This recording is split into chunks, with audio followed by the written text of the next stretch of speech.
Research is still ongoing with the medical world, and Liz is continuing to help out. The number one thing that we see among gamers is most of them have ADD. Right. Like 98%.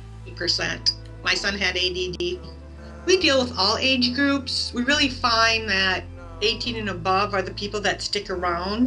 The youngers, usually the parents are in control, so they'll just pull the video games or the computer away.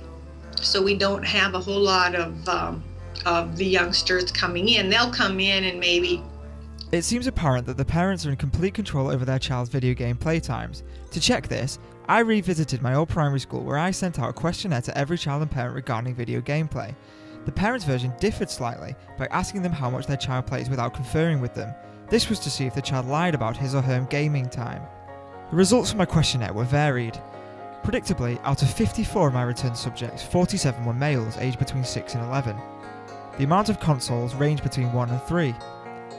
36 of the 54 owned between 11 to 15 games. Over 70% of my subjects play every single day. Every returned subject played both with friends and alone. Over 80% say they preferred playing than doing homework, but everyone agreed that homework was more important. More than 50% preferred to play video games than sports. Surprisingly, the returned parent sheets were barely different to their child counterparts. This goes to show that parents really are on top of their kids' gaming habits. I wasn't sure what to make of my results, so I decided to take it one step further and contact a child addicted to video games. It took some searching, but I managed to find 11-year-old Gabriel hooked on none other than World of Warcraft. How many video game consoles do you own, including your PC? My Xbox 360, the PS2, PS1, PC, DS. Which is your favourite out of all those, do you reckon?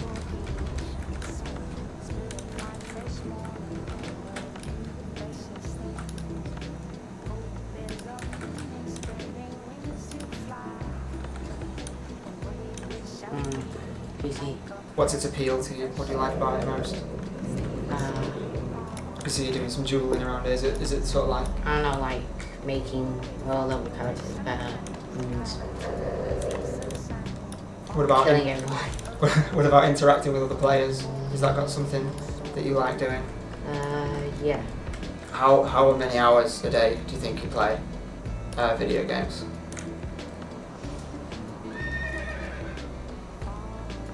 I don't know, 12 hours. 12 hours? So, whilst you're at school, are you sort of thinking, I can't wait to get home and play some WoW, play some video games? Yeah. How do you find enough time to do your homework if you're playing video games a lot? I only do homework when I'm at risk of like having detention or something. What if your mum came in now and said stop playing video games? Would you get angry at her for telling her to stop? Or how would you react if she came in and tried to stop? Because I never said that. She's never said that before. So she'll actually just play. Yeah. How do you feel when you play World of Warcraft? Relaxed and happy. When you say that you're happy and relaxed, you feel like you're happy and relaxed in this other world? You know, sort of, so you're getting away from real life? Yeah. Yeah. I feel odd. That was weird. I think he looked at me once through that whole conversation. That guy's addicted. Didn't take his eyes off the screen, did he?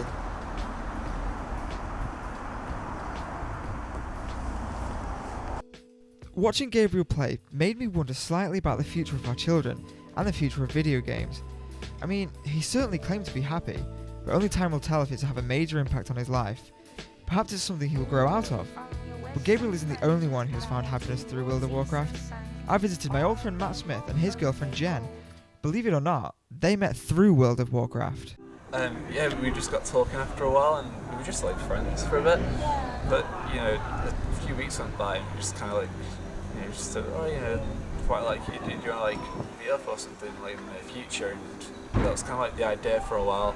But just left it on ice for a while, just like stayed as like kind of friends with the game for like half the year, and then when I got to the summer, we were just like on one weekend. It was like, yeah, let's go for it. Matt started playing World of Warcraft 5 years ago at the age of 15. He was still at school then, but managed to find time to play. Definitely not addicted now, but when I was 16, massively addicted. Like, as well, how now that happened. Were you at the time where you self-confessed? yeah, I knew that I was, and but I liked it so much. At the same time, I thought, well, I'm addicted, but I'm addicted because it's so damn good. Like, so I just like thought, what's the thing with it? You know, just give me lung cancer or anything, so I'll just play it. Escape as well, like whenever you don't have much else to do, and it's like nice people on there, and you get along with them. Something to look forward to, isn't it? Like, you know, if you're at school and college or whatever, you can't be asked. It's something to like look forward to, I guess. Always get home to play well. Yeah. There were occasions where I played too much, and I did cancel stuff in real life to play on the game instead. But I think that's something you grow out of. When something's new, you're into it, and I don't know, you learn to balance it out a bit more. How long do you actually think you've spent on the game? I played Commensale and I played, and it was on one character it was 245 days consecutively. as in not hours, That's days. like days. And 2 hours on top of that, I've put mine at like on a total 260, so almost on track for a year now. Solid wow. It seems as though salience and relapse were both evident when they were younger. I was eager to press on and find out what it was they really enjoyed about the game. I had a few friends online. I actually met some of them as well in real life, but we had these guild meetings I've only done a couple of times. But it's really nice just like actually doing something normal with these friends you've met on the internet. And because I'd already met some people, it was more like leveling up, because like you have to go from level 1 to 80, and with my friends who joined in the beginning, we weren't really like playing together as much because you just do your own thing. I've always had I've known the same people since I was like 15 years old online, so you know, although they're not like real friends, they're people that I really get on with, and you know, people that I can imagine I'd meet in the future. It was really weird, like, you know, knowing someone online for a while and meeting them.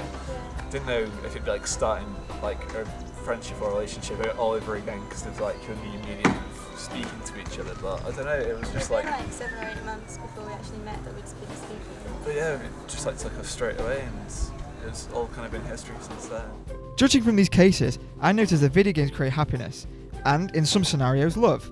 Whereas there's a fine line between excessive and addictive behaviour, no one can really pinpoint the exact catalyst. However, gamers can rest assured knowing that people like Liz are here to help, and even though it's not recognised an official condition, there are many people who will empathise with such an addiction. As for our youth, it looks as though parents are playing a prime role in controlling their child's game time. In Gabriel's case, only time will tell if he's going to grow out of it like Matt Smith did. As for me, I love playing video games. I don't consider myself underground, as I do limit my gaming time so I can get on with the real world. And hey, I'm doing alright so far. I mean, I made this, didn't I?